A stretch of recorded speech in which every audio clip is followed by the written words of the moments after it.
Ladies and gentlemen, good morning, good afternoon, good evening, where you were. Yes, I'm Jose Machare, chair of the Committee on Disaster Risk Management of the World Federation of Engineering Organizations.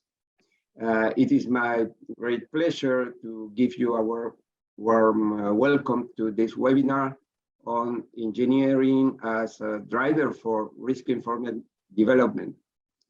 That is a part of our webinar series organized by the Committee of Disaster Risk Management. In addition to the permanent support of the Peruvian Engineers Association, this time we have the support, the contribution from the United Nations Educational, Scientific, and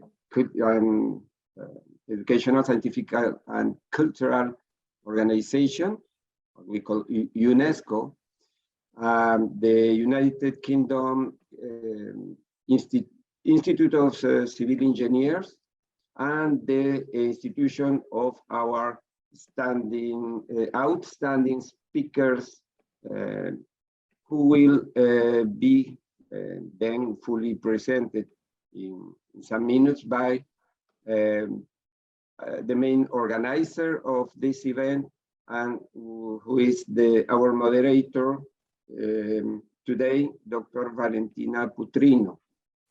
Allow me to introduce Valentina. She's a civil engineer, an architect who is currently working within the reinsurance market as a catastrophe risk analyst. Prior to that, she was a postdoc at the University College of London, UCL, working on the development of post-disaster damage assessment tools and methods. She completed her PhD entitled Multi-Hazard Vulnerability Assessment of Masonry Structures at the same UCL in 2021, last year.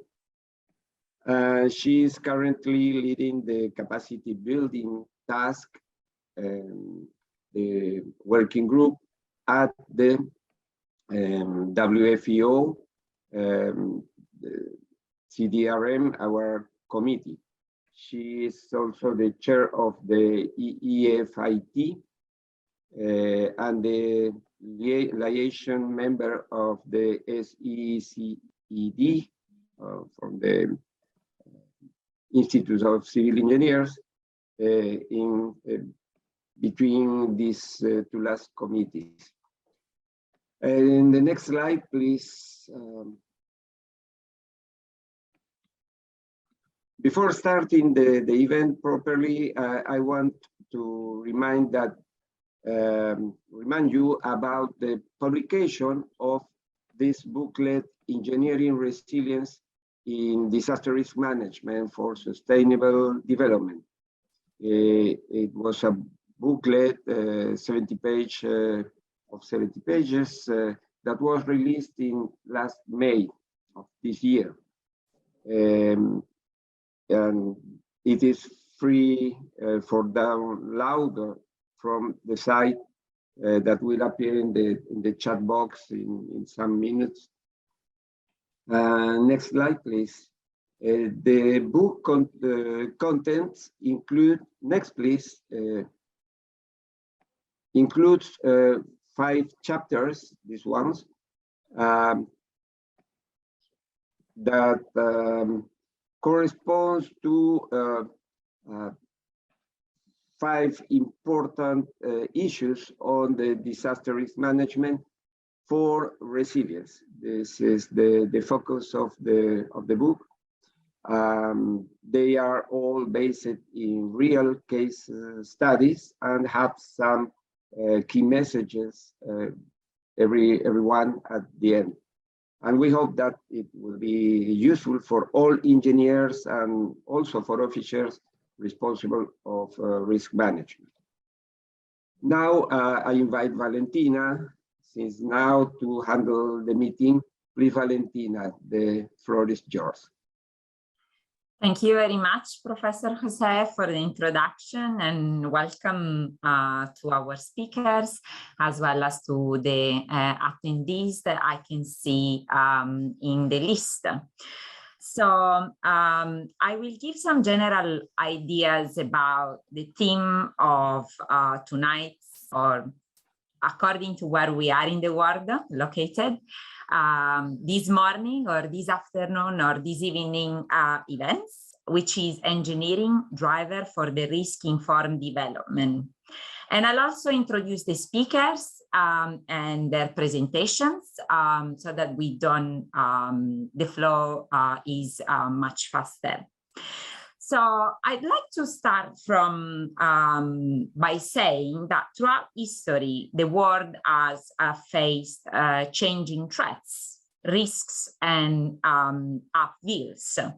The challenge facing today's policymakers, business, and community leaders is that the rate, the frequency, the intensity, and the nature, but also the geographical spread of threats and subsequent risks is changing.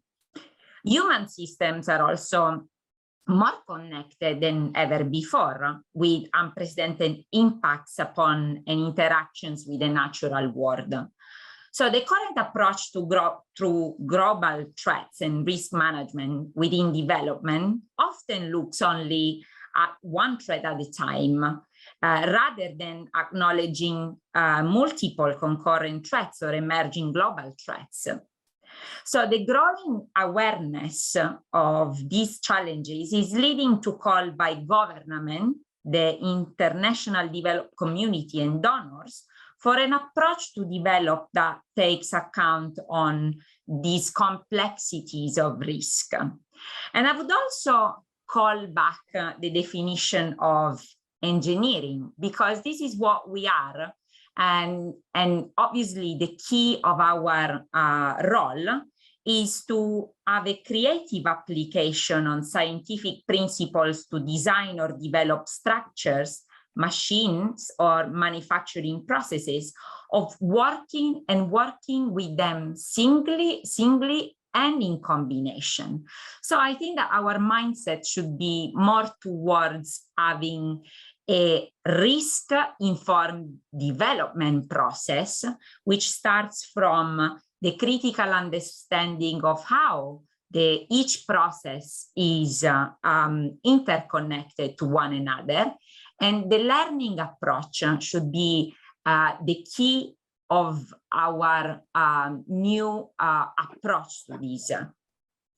So without further ado, I'll introduce the speakers that today will provide us with very interesting examples of how engineering can be a driver for the risk-informed development. The first speaker will be Satoru Nishikawa, who has a long professional experience in the Japanese government, United Nations, Tokyo Metropolitan Government, Asian Disaster Reduction Center, and others, related to disaster reduction, humanitarian affairs, and infrastructure planning. At the wake of the Indian Ocean tsunami in 2004, he coordinated the Japanese government technical assistance to the affected countries. He initiated also the long-term regional recovery planning for Tohoku after the Great East Japan earthquake in 2011. Satoru has a PhD in risk analysis, and in 2018, he joined Nagoya University, and his current research interest covers institutional development for disaster risk at local and national level, community-based disaster management, and public awareness methodology. After Dr. Satoru, we have Dr. Satsuo Narafu, who has worked for the JICA as a senior advisor on disaster management, and especially on earthquake disaster from August 2010 until March 2018. He has a wide range of practical experience, such as in building standard and regulation, governmental building design and construction, urban planning, urban development, and national development program, during working as an official for 32 years in the national government of Ministry of Land, Infrastructure and Transport. And then the floor will be chaired by Soichiro Yasukawa, who has an MSc in architecture from Kyoto University, and MS of public administration from Columbia University. Soichiro joined the natural science sector, UNESCO, in 2013 as the program specialist on disaster risk reduction. He is a coordinator of disaster risk reduction activities in UNESCO and the focal point of UN Disaster Risk Reduction Group. He manages projects on securing building safety, earthquake early warning, utilizing STI for disaster risk reduction in the UNESCO headquarters, and coordinates projects in the field offices. Going back to the titles of the presentation, Dr. Satoru will talk about propagation of business continuity management to small and medium enterprises. And then I will introduce the other speakers as we follow. Thank you very much. Dr. Satoru, the floor is yours.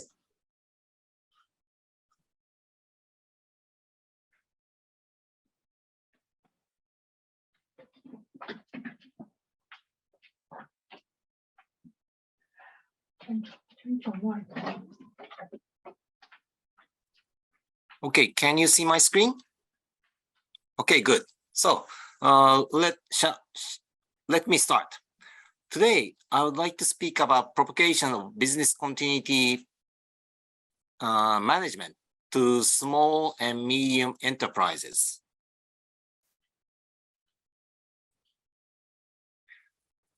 Let me show you an example. This is the Niigata-Chuetsu earthquake in 2004, which I was the on-site coordinator for the Japanese government.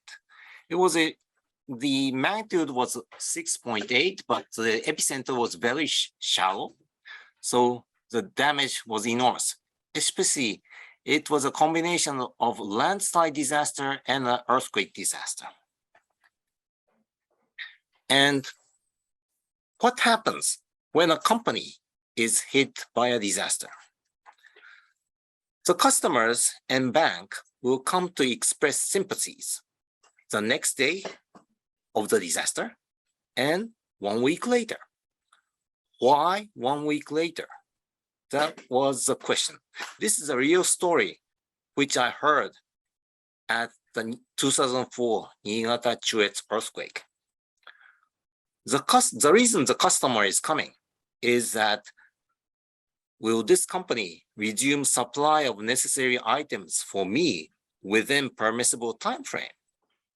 If not, I have to look for an alternate supplier.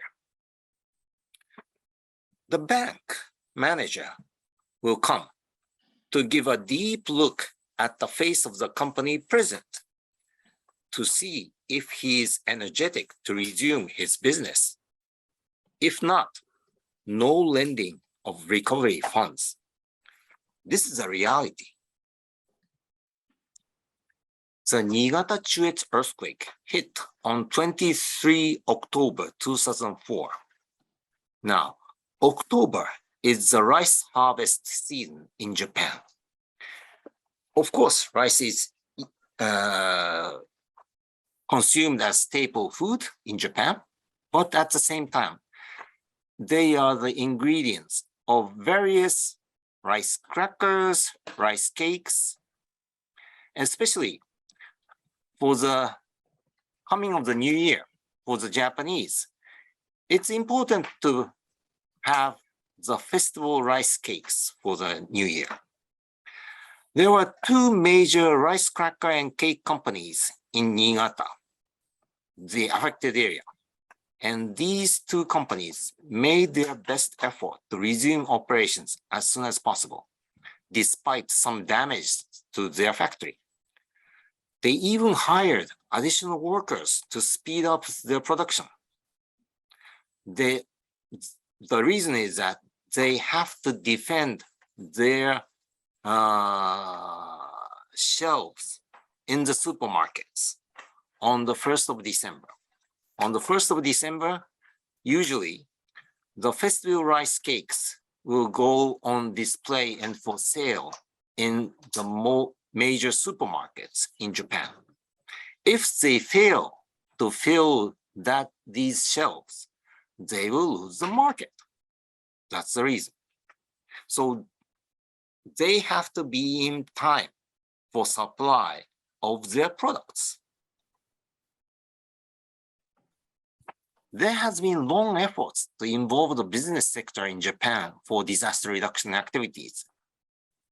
And back in 1991, I was the main author of the national government's annual report on disaster reduction. In the 1991 edition, I stated 3 reasons for the business sector to be more involved in disaster reduction. The first reason is the interruption of smooth provision of goods and services will cause economic loss. Also, companies, as a member of community, they have to have good corporate citizenship and have to participate in disaster reduction. Also, who should be responsible for the safety of employees and customers in offices, shops, and factories? It's the companies. When this report was published, it hit the headlines of the Nikkei newspaper. It's like the Wall Street Journal in the United States. However, it was not necessarily widely accepted in Japan.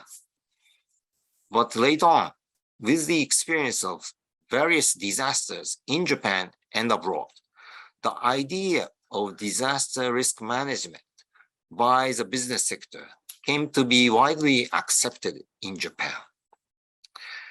And especially because of this 2004 Niigata Chuetsu earthquake, there was more interest in the Japanese business companies for disaster risk reduction. So I was able to publish the first business continuity planning guideline officially by the Central Disaster Management Council in August 2005. Now, the diagram on the left shows the idea of the business continuity planning. And in order to propagate this business continuity planning in the Japanese business community, I tried to, for various methods, to propagate this idea. Especially, what was effective was an policy incentive by the Development Bank of Japan. I negotiated with the Minister of Finance of Japan to create a new incentive loan for the businesses. It's a special low interest loan for companies who are eager regarding disaster risk reduction and business continuity. So the Development Bank of Japan makes testing of the company's eagerness regarding business continuity and disaster reduction based on the guideline that I published. And if they are found to be eligible, they will get a special low interest loan. So, and the interest rates are set by taking into the account client companies' disaster preparedness. And it's not only the low interest loan. Whenever a company is granted with the special low interest loan, the Development Bank of Japan would issue a press release, and it would appear on the economic newspapers.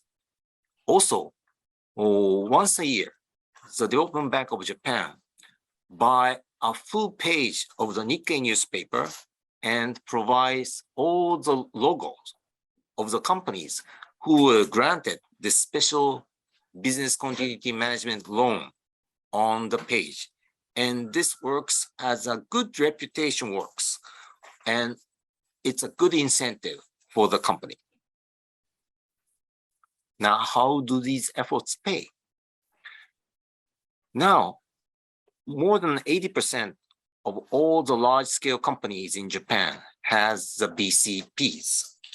In the medium-sized companies, it's more than a half. So the propagation of business continuity management has been quite successful in Japan. In the case of the 2011 Great East Japan earthquake and tsunami, many companies immediately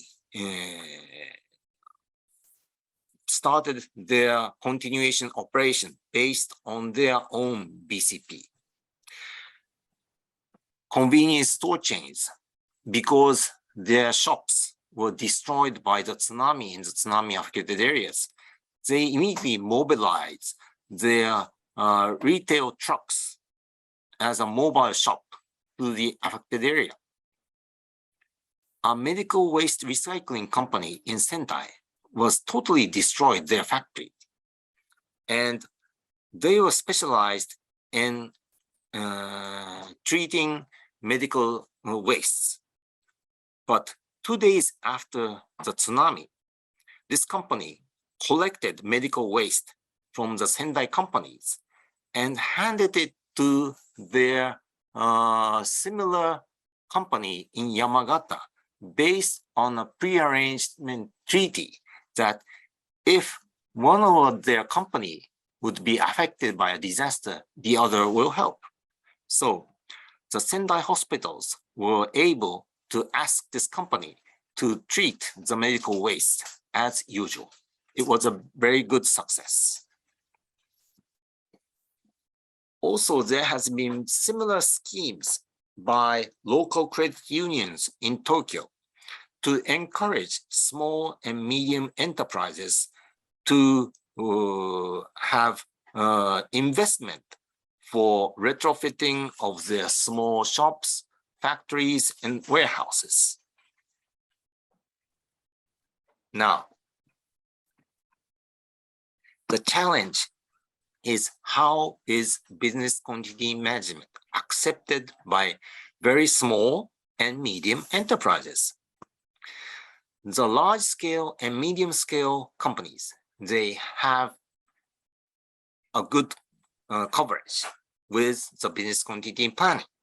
But in the small and the very small and medium enterprises, only 25% of them are working on business continuity management. Also, if we see the percentage by scale, especially the very small companies, they are reluctant to tackle business continuity management. For example, furthermore, 34% of the small and medium enterprises claim that they have never seen hazard maps. It shows a low awareness because it seems that the risk management ranks very low in the priorities for the small and medium enterprises. However, most of the businesses depend on supply chains. Large companies alone cannot operate. So unless we have the participation, good participation by the small and medium enterprises, the supply chain as a whole cannot be resilient. Now, The question is, how can we motivate small and medium enterprises owners to think about business continuity? Unless we provide accurate information to these owners to feel that it really matters to them, they will not take action. If we can provide accurate and timely information to them, we may be able to motivate them to take action.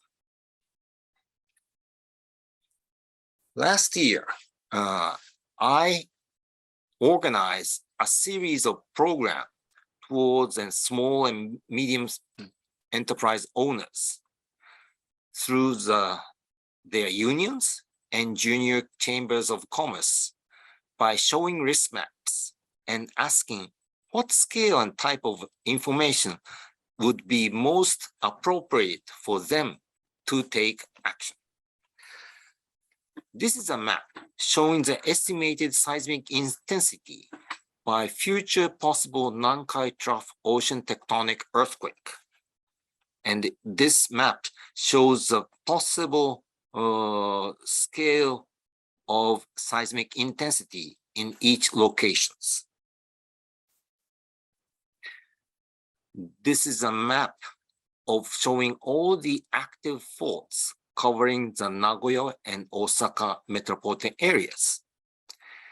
And by showing these maps, and by seeing these maps, the company owners would be able to recognize what is their risk and what kind of consequences these might have on their businesses.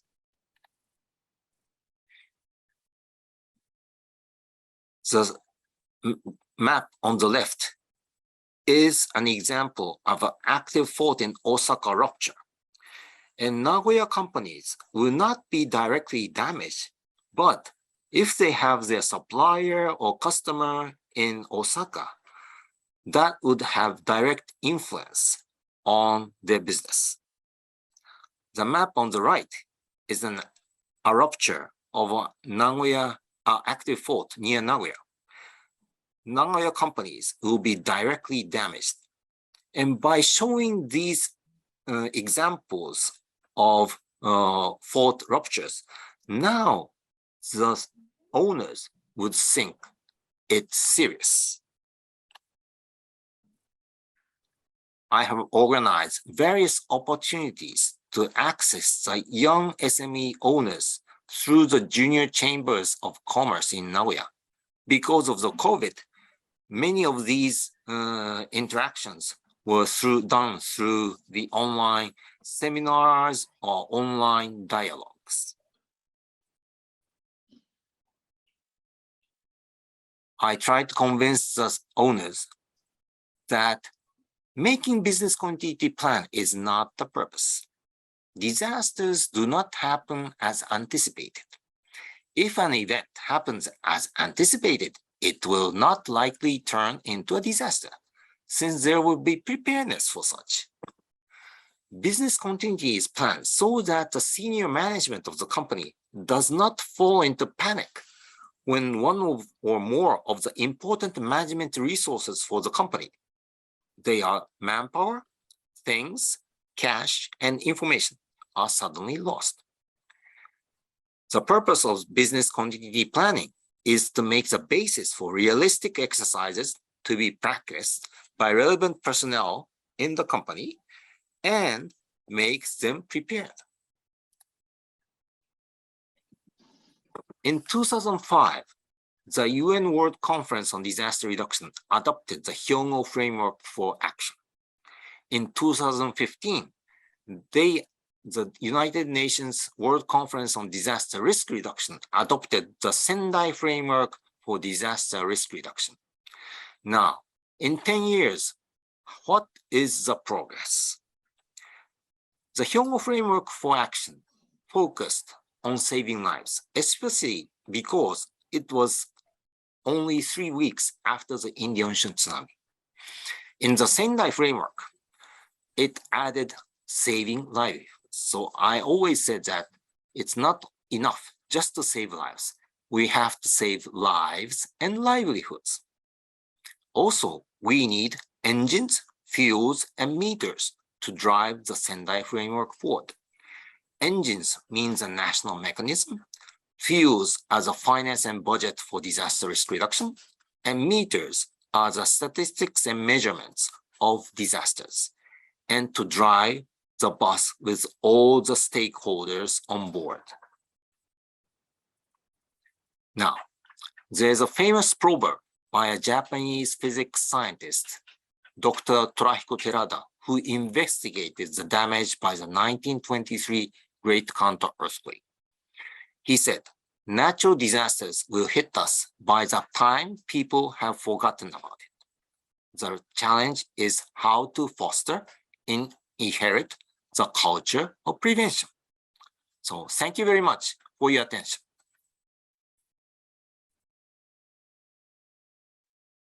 Thank you.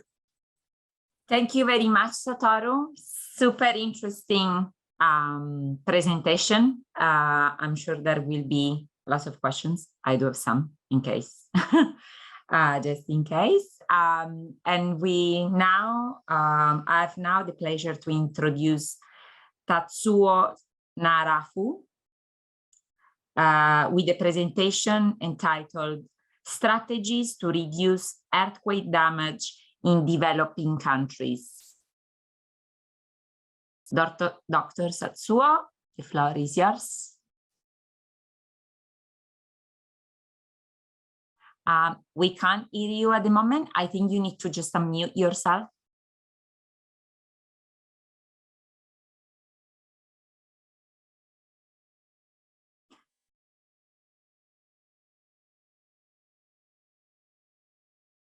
There is a button on the bottom left of the screen for your microphone.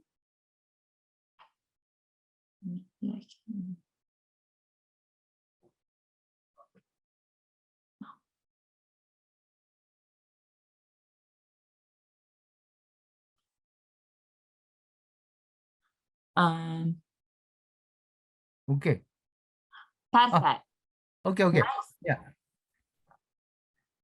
Okay. Sorry. Thank you for the introduction. I'm Tatsuo Narafu, technical advisor of JICA. So the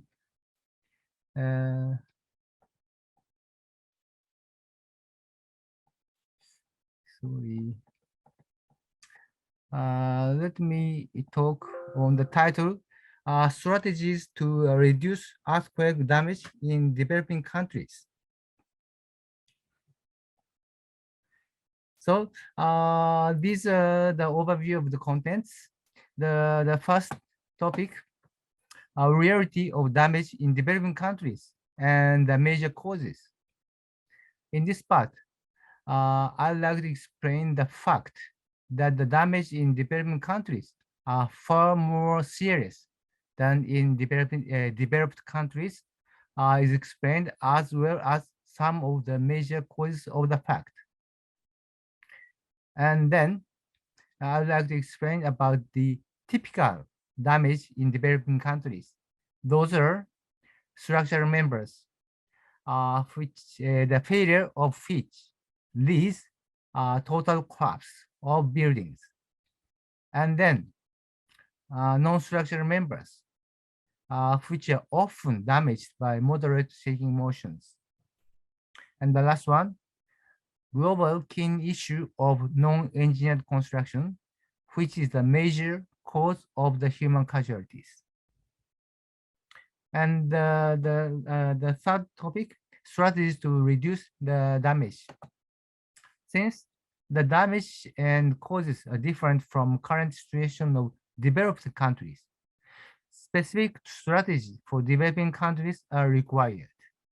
So those are what I would like to say today. The first topic, reality of damage in developing countries and the major cause.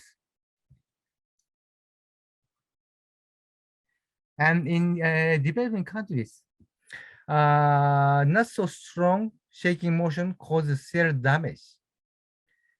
And this is clearly shown by the fact that the furniture is seriously damaged building often withstand.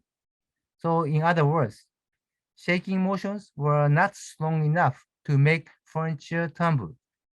So this is the example of the Indonesia, the school buildings. The buildings are totally collapsed, but the furniture withstood. And another example in the Philippines, all the walls are completely destroyed here, but with inside furniture withstood like this. And let's see this situation in the terms of the earthquake intensity scale. In MMI scale, modified Mercalli intensity scale, it says MMI 7 or larger, furniture fall. And MMI 10 or larger, some of buildings collapse. So this is the MMI 7. And this is the peak acceleration. And peak acceleration for the MMI 7 is 18% to 34% of the acceleration of gravity. And this is the intensity scale 10. The peak acceleration is 124%, more than acceleration of gravity. And so ordinary situation in developing countries, collapse are caused by far strong shaking motion than one which causes tumbling the furniture, such as the MMI scale 7. So in developing countries, in developed countries, the building collapse with the strength of this intensity. But in the developing countries, the MMI 7 furniture, tumbles, some of the furniture tumbles, and with this shaking motion or a more smaller shaking motion could destroy the buildings in developing countries. So that's the situation. So judging from this fact, damaged buildings in developing countries are far vulnerable compared with those in developing countries. What are the reasons? Structural code, but most of those countries have already introduced own structural codes, referencing the codes of the US or Europe, which requires resilience just like the reference codes. And the damage in developing countries is often caused by smaller shaking motion than the code assumes.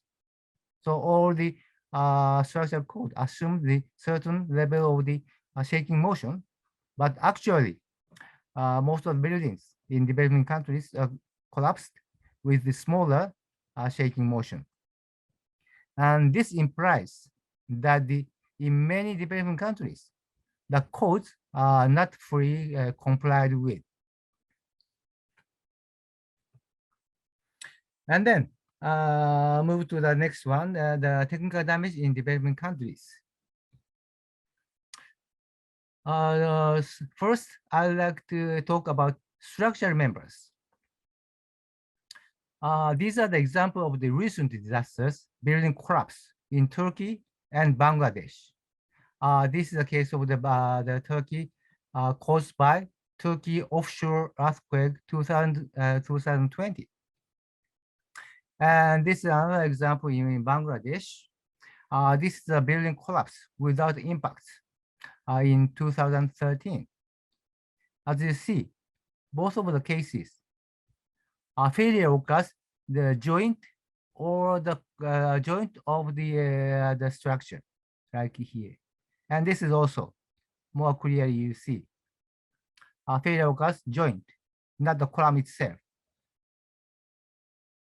And another characteristic of the behavior of the developing countries is the both buildings showed the similar behavior of sudden collapse in several seconds.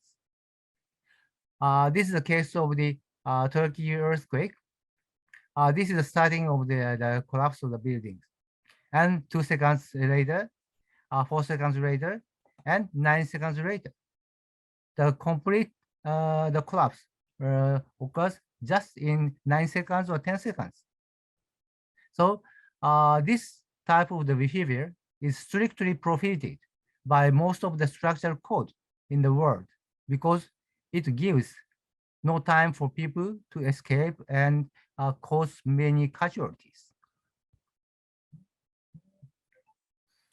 And this type of the failures at joints are commonly observed in many countries. This is a case of China. This is a case of Pakistan, Philippines.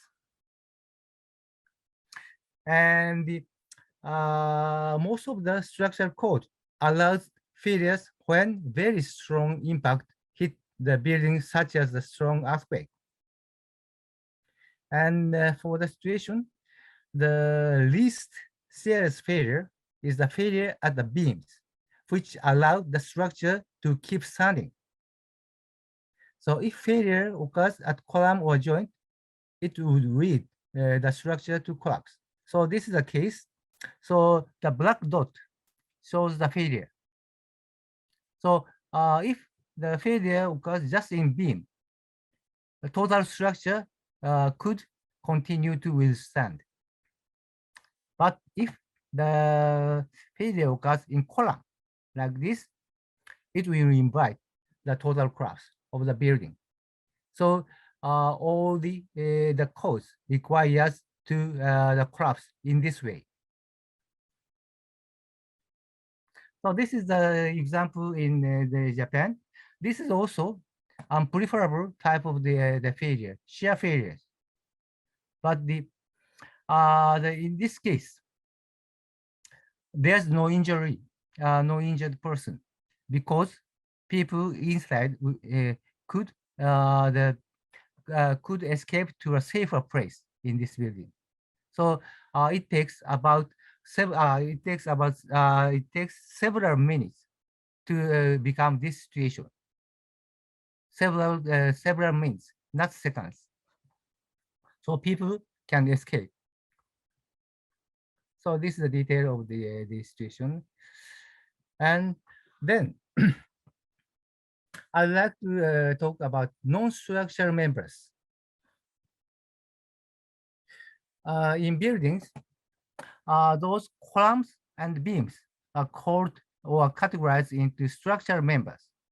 And also, shear wall is also a structural members. Those are supporting all the buildings, total building. And another group is the non-structural walls, such as partition wall like this. And many non-structural walls in developing countries are constructed by non or insufficiently reinforced masonry structure. And they often suffered serious damage even when structural members suffered little. This is a case of the Nepal Golka earthquake 2015. In this case, structural members like the column or beam suffered little, almost no damage, but all the non-structural walls destroyed like this. And this is another example in the Philippines. All the shelter wall or cladding wall destroyed, but the structural member suffered little. So in many cases, non-structural walls damaged by a more moderate type of the shaking motion. Then the next topic, next group, non-engineered construction. What is non-engineered construction? The UNESCO guideline defines the term spontaneously and informally constructed in various countries in traditional manner without any or little intervention by qualified architects or engineers in their design. And they are quite vulnerable and often kill many people. So this is a case of the adobe houses in Peru. This is stone masonry house in Nepal, stone masonry in Pakistan, unreinforced brick masonry in Indonesia, and confined brick masonry houses in Indonesia, and the concrete hollow block house in the Philippines. So there are many kinds of the non-engineered houses in the world, and all are very vulnerable and often damaged very, very seriously by the earthquake. So this is a comparison of conventional or non-engineered constructions and the engineered houses. So this is conventional or non-engineered houses. Material for non-engineered houses, those are available in the area and no control in quality. And construction workers, most of them are non or semi-skilled workers, and technical intervention, almost none, and user and residents, low or middle income people. So it is very tough to reduce damage in non-engineered construction. So now, finally, I'd like to talk about strategies to reduce the damage. First, on the structural members. So one of the high priority issues is to prevent total collapse of building, which cause the human casualties. The total collapse is caused by failure at columns or joints. So major causes of those failures are identified by field surveys of damaged building as below. The first one is inappropriate concrete casting, such as throwing from high position.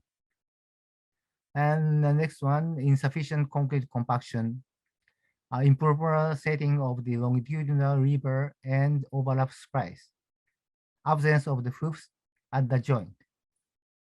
In order to improve this, good workmanship and precise supervision is the key to improve the situation. This shows the practice of concrete casting. Concrete casting is one of the most critical work for structural safety. And the typical poor practice in developing countries, just throwing concrete into foam panels and insufficient compaction, like this. This is the case of the Bangladesh. The worker bring the concrete and just throw it into the foam panel. It causes it makes the concrete strength very small. This is the practice in developing countries like Japan. So concrete has to go through like this, not just throw. And also compaction is also needed like this. This shows the how poor construction work make the reduce the strength of concrete. So the insufficient compaction by more than 50%. So this is the situation. So just not well compacted concrete has just 50% of the design strength. And also the curing is also important. Inappropriate curing causes the reduction of the strength by 10 to 30% like this. So concrete casting is just one of the key issues for the concrete strength. And then refer to the non-structural walls. Dangerous situation of non-structural walls. First one is non-reinforcement inside the wall. This is an example. So within this non-structural walls, there's no reinforcement inside, like this. And another issue, this is a concrete hollow block walls in the Philippines. And there is reinforcing steel bar here. But this bar should be connected to the column by overlap splice with this. And this should be overlapped. But actually, there's a big gap like this. So it does not work. So in that case, if the shaking motion is large enough, the total wall might collapse. And the difficulty of the non-structural walls, in many countries, technical guidelines or standards on non-structural members have not created yet. In other words, structural code usually do not cover non-structural members. And so the creation of technical documents is the first step to improve the situation. And also, another important issue is the decision or definition of the responsible persons on design and supervision of non-structural members. Because usually structural engineers bear responsibility only on structural members. And architects. So in other words, architect has to pay attention for the design of the non-structural walls. But usually, architects do not have enough technical knowledge. So that's another difficult aspect of this issue. And then finally, non-engineer construction. And this is a very, very difficult and tough issue. And most countries have not created official technical documents on non-engineered constructions. And non-engineered constructions are constructed informally. In other words, out of the building regulation. So formalization of non-engineered construction is very difficult issue. And approach for it may be different from country to country, depending on social, political, economical conditions in each country. And for this tough issue, UNESCO prepared 2 guidelines on technical and also policy making to support and encourage these approaches. And with these the documents, you can obtain some clues to improve the situation of your own countries. So this is a technical guidelines, and this is a cover of the policy making guidelines. Okay. And thank you for your attention.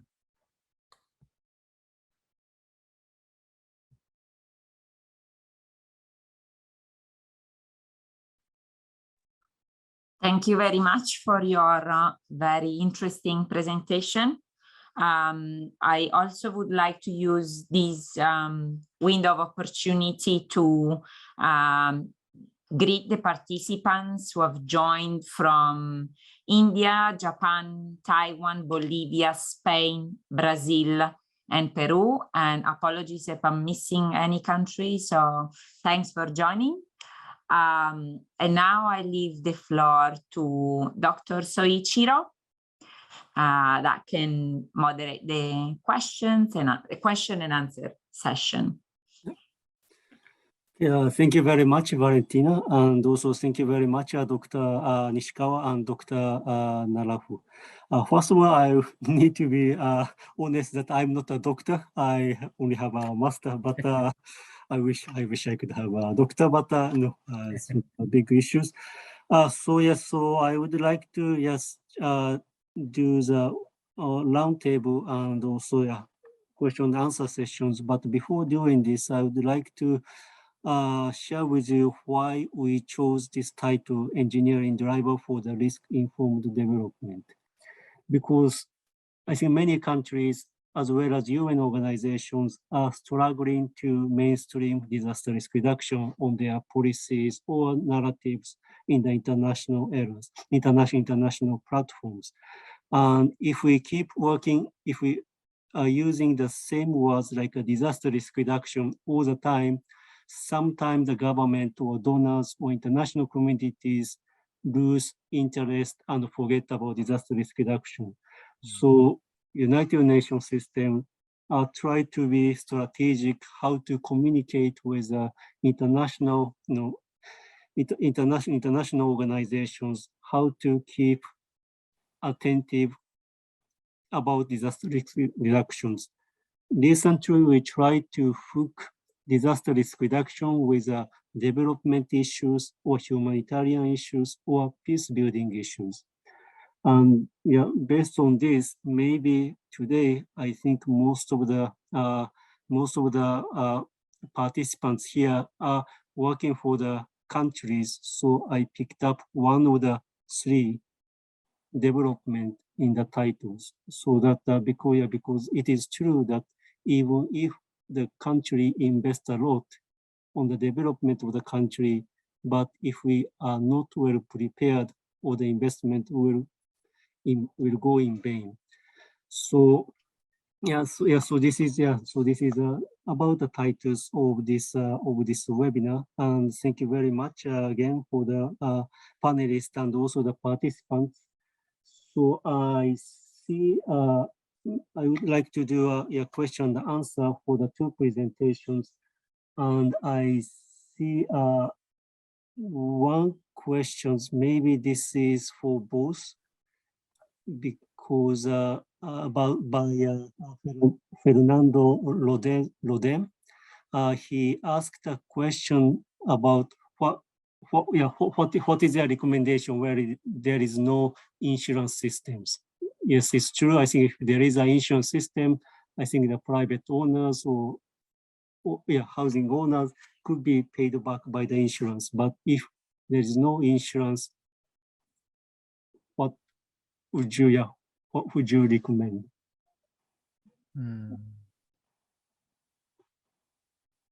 Maybe it could be both. No? Then, may I first respond? Well, first, I would like to emphasize that after a major disaster and after very sad funerals, family members who are left will not be happy just by getting the insurance payments. I would like to emphasize that they would be much happier if their beloved family members would not die by earthquakes or floods. I really would like to emphasize that. It's much important to invest before a disaster and not paid back insurance money. I would like to emphasize that it's much better to invest beforehand for safety and resilience. No matter how much insurance money you get after a very sad funeral, family members will never be happy. So I would like to emphasize that it's very important to invest beforehand. And regarding the financial system, I would like to emphasize the importance of pre-disaster investment, low interest loans to encourage such investment. That's my idea. Thank you. Thank you. Okay. Yeah. Okay. I completely agree with the Nishikawa-san. So the prevention is far better than the insurance after the disaster. So the now we have many good technology to prevent the disasters. I would like you to fully utilize those technology to prevent the disasters, not the getting insurance repayment after the disaster. prevention is far better. Thank you. Okay, thank you very much. I think in the QA chat box, I don't see a question. So maybe I have a question for one for Mr. Dr. Nishikawa and one for Dr. Narafu. So maybe I start from this business continuity plan. In your presentations, you showed us some data that a small enterprise have less business continuity plan. And now I think I can understand in the small enterprise, they need to survive a fierce competition with the businesses. And I don't think they want to spend too much money and time for planning of this. And then for business continuity plan, I understand that there are two parts. One is like a planning, like how to do how to keep the supply chain. The other one is strengthening the building, so physical and also soft measures and the physical hard measures. And now I just would like to know for super small businesses who really don't have finances and resources, so far would you recommend for like a first step or like a first step? Yes, thank you for the question. I always explain to the owners of the small and medium enterprises that you don't have to start with a very fabulous, expensive business continuity plan. You can start from a very initial, simple business continuity plan. I always emphasize the first step that they should do is to get a backup of their important data offline.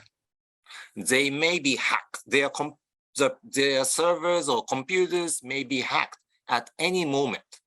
But if they have an offline backup of their very important data, that already serves as a good business continuity plan. Also, I always emphasize to them that if you cannot invest so much in business continuity management planning mechanisms, you can start by at least having a 3-day stockpile of emergency food rations and water for your employees. That's not so expensive. So, of course, major companies can spend a lot of money to hire consultants to make their specific business continuity plan. But for the small businesses, they can start from a kind of an entry model. And nowadays, we have worked with the small, medium enterprise agency in METI of the Japanese government. And they have devised a very simplified model BCP for small businesses. It's only 5 pages, and they just need to fill out a certain form, and that serves as a very simple checklist of things. So they can have these as an entry point for business continuity management, and then to develop further. So business continuity plan does not have to be a very fancy plan. So they can start from as a beginner. So that's my recommendation. Thank you. Okay, thank you very much, Dr. Nishikawa. I see some question on BCP, but maybe I go to Dr. Narafu for his presentations. Because I don't see one, so maybe I have one question for you for the second presentations. Yes, when we talk about non-engineered constructions, I think which are built by community people or community masons who don't have an engineering background.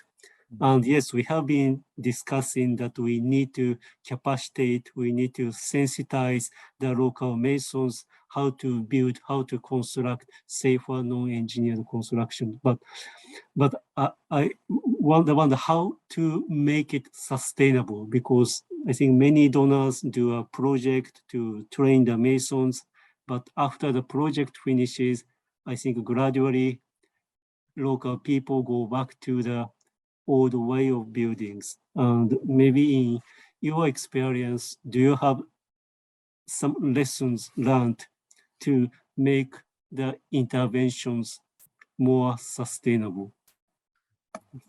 Yeah, thank you. Very good questions and very important questions. So as you mentioned, so far, many international organizations or donors made effort to improve the situation by introducing the seismic design or the training of the masons or the workers. But during the project, people follow or people utilize that method, but after the project, people forget. So that's the most of the cases. So so far there's no very successful project so far, but some codes are the technology or approach should be based on the actual situation of the communities. Often, the new seismic design or seismic technology is created by engineers on the desk, and they are not verified in the field. And if the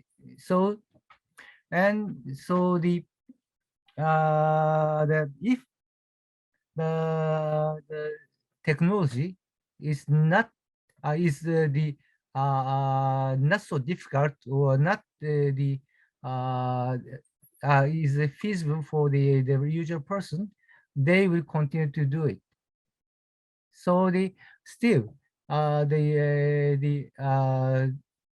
kind of the technology is not enough, and the basic causes of this situation is only a limited number of engineers pay attention for non-engineer structures.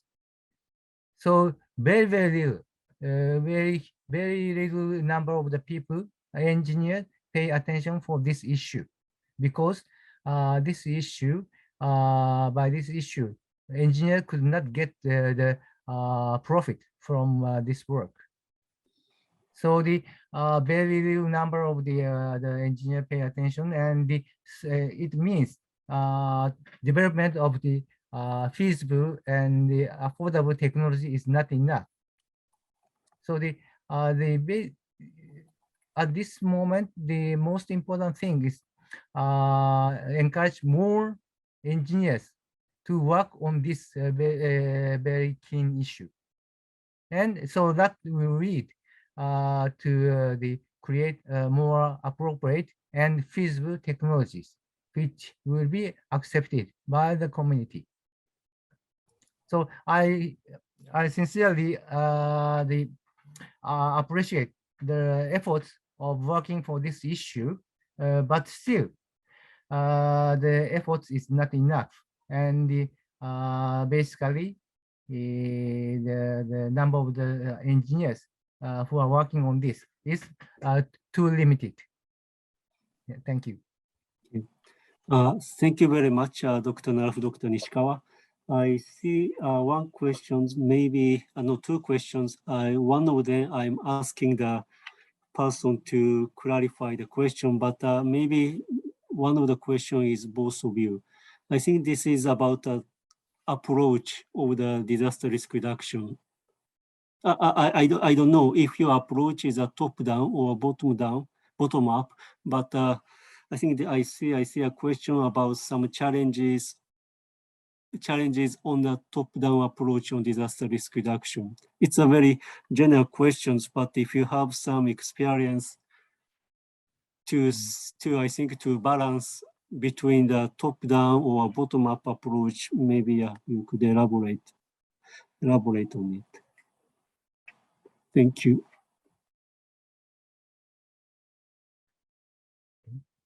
Okay, maybe regarding the propagation of the business continuity planning in Japan, of course, we need approaches from the both sides, the top-down approach and the bottom-up approach, because we need to have the basic, I would say, guideline or policy by the government to announce to the entire country that this is a priority. So such kind of an announcement can only be made by the top-down approach. However, that's just an announcement, I would say. In order for that policy or program to be really implemented, we need a bottom-up approach. And the reason I am having a series of dialogue with the junior chambers of commerce is that unless we reach the small business owners, the idea of business continuity would not be really rooted in the small businesses. And unless the small businesses are keen on disaster resilience, no matter how the big companies are eager, the entire supply chain will not be resilient. So I would emphasize there are need for the both approaches. Especially if the top-down approach is, I would say, is the announcement effect to have a very wide propagation throughout the country. We need a top-down approach. However, for the implementation, we need, I would say, a grassroots approach or bottom-up approach, and we need a good combination. So that's my experience regarding the propagation of business continuity in Japan. Thank you. Yeah, thank you very much. Okay, thank you. So in case of the structural safety of the buildings, also both approach is necessary. But I explained three typical issues: structural members, non-structural members, and non-engineered buildings. And so for the structural members, the top-down approach might work compared with other tools. But still, in case of the structural members, not only top-down approach, it does not work.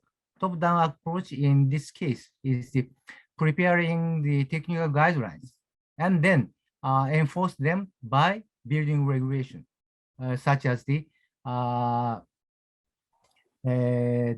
construction permit and inspection Yeah.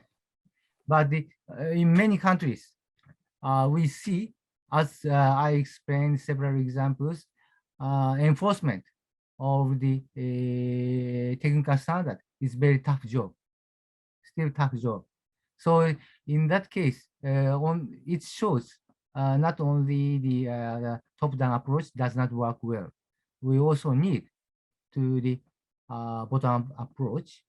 And for other two, non-structural members or non-engineered constructions, the bottom-up approach will be more appropriate compared with that. But still, they need top-down approach, I think. And okay, yeah. So the both approach, and also it depends on the situation of the each countries. For example, Japan is a highly centralized country, and in most of the field, including the non-engineered buildings, Japanese government took the top-down approach. And top-down approach is rather have the rather good the result, but that is rather the special case compared with the other countries. So in so basically both approaches necessary. Structural members top-down might be one the main approach, and the other non-structural members and the non-engineer buildings, bottom-up will be more emphasized, but still both is necessary. Yeah, thank you. Thank you very much. I see the president of the CDRM raise hands, but I see one question, but I think this question was to Dr. Narafu because this person also see that people don't respect the building code, etc. Do you think it is also issues? But I think you already answered on this. So maybe I would like to give the floor to the President Jose Machare for your intervention, or should I close my part? Maybe I listen to you first. Thank you. Thank you very much, Dr. Yasukawa. It's just in the section of questions.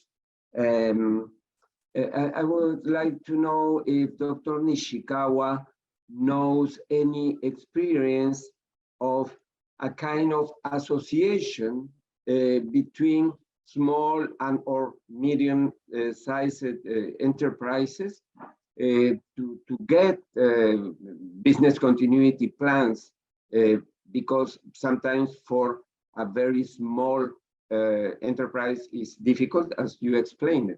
So is possible any kind of association among companies? Thank you. Okay, thank you for the question. Well, in order to propagate the business continuity plan in Japan, I have approached several industry groups. For example, the industry group of construction companies, the industry group of automobile parts manufacturers, the industry group of small and medium building owners. And I have asked them to make a, I'll say, tailor-made business continuity plan model for the typical industry company in that industry. So that served as, I would say, a catalyst to link the general BCP guideline, which I myself edited, and the reality and the needs of each industries. So that kind of a tailor-made business continuity plan, I'll say, model by industry type worked as a good mechanism for propagating the business continuity management idea in Japan. So that's one approach. Of course, there has been cases that after the Great East Japan earthquake, a group of manufacturers of fishing products, they made small unions for a joint reconstruction plan. But it seems that for the pre-disaster business continuity planning, it should be the individual plans should be made by the individual companies, because all the companies, even if they are small, they are different.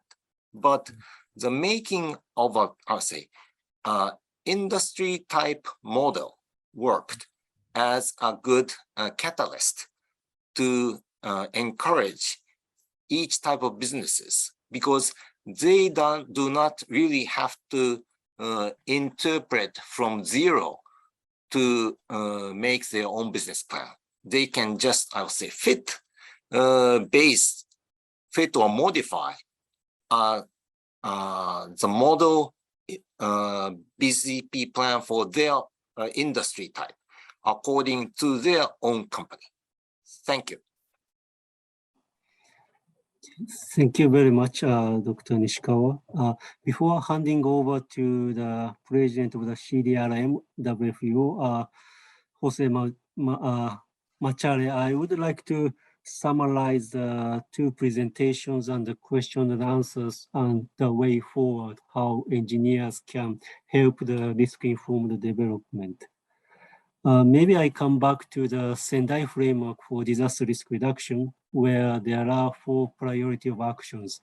And I believe that engineering can be used for all priority of actions. I think the first priority of action is understanding risk. I think science or engineers can always help us to understand the vulnerability of the buildings, vulnerability of the structures and so on, and not only the building, but also the seismicities or frequency of the natural hazard and so on. So I think engineers can help understanding the risk. And the second priority of action in Sendai framework is multi-stakeholder engagement. This is how I interpret. So it's not by the engineers, but we also need to communicate with businesses or policymakers to make sure that the finding of engineering can be used for the risk-informed development. And the engineer for sure can be a big role to play. And third one is investment, both by private and the public.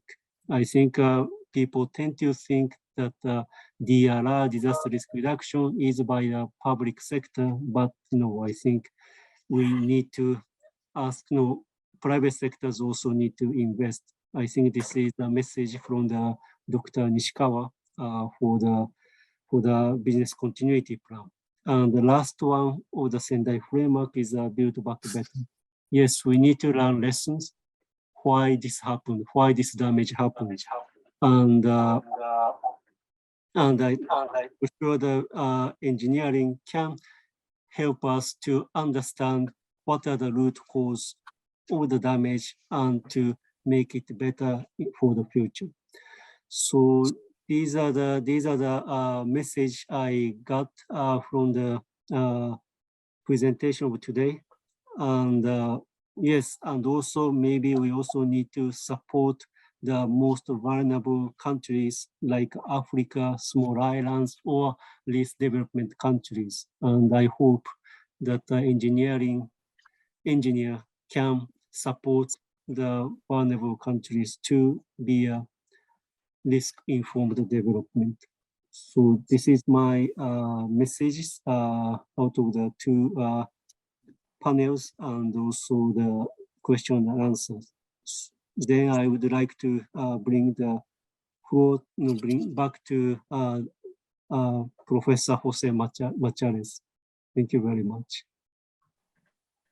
Thank you very much for your important conducting of the panel.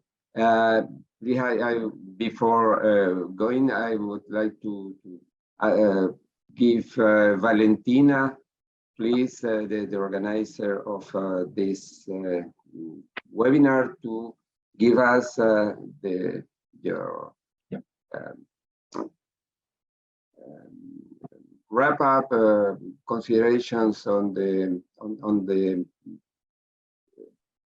presentation. Thank you, Valentina. Thanks a lot.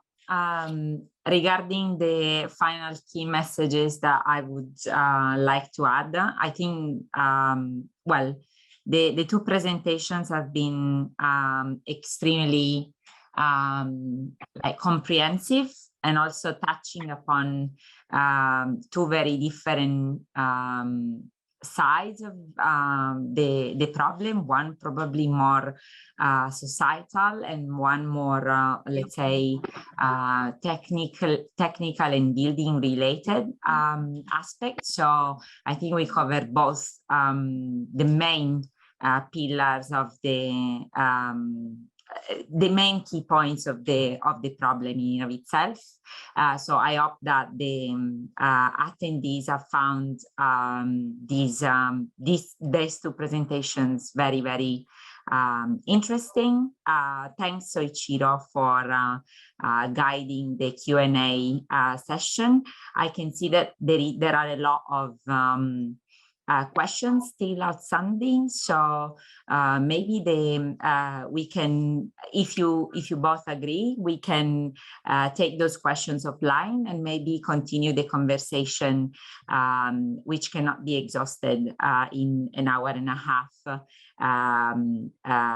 time window, because obviously it's very interesting, and so many other questions are still yet to be answered, including mine.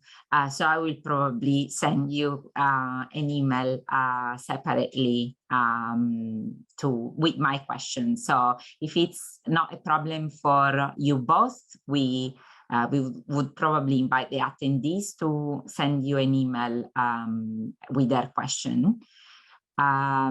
And I think it's all for me.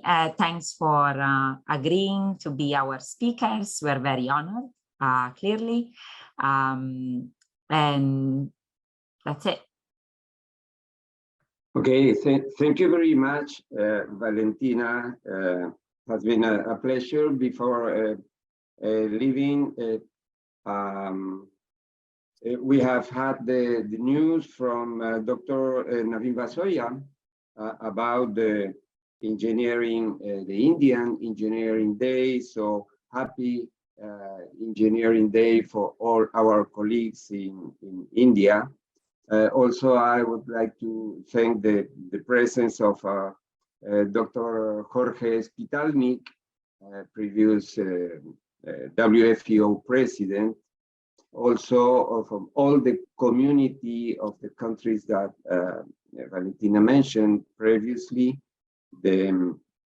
also from our national community from Peru, Ingeniero Juvenal Medina, Marucha Nateri from the Defensa Civil Pisco City, Engineer Jorge Sato, Engineer Julio Cuenca, and to thank every one of our speakers. It has been very, very good presentations, and thank Soichiro for this conduction. Thank to UNESCO, and finally to our technical staff from Colegio de Ingenieros, Karin Salcedo, and the technical groups, and finally to Lisette Lopez, our coordinator of the CDRM. Thank you to everyone. Thank you, Lisette. Be good. Please, can you have your cameras for a final photograph group, please? And,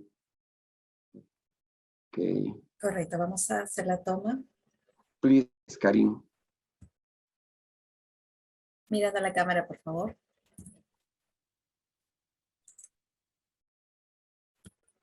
Excelente.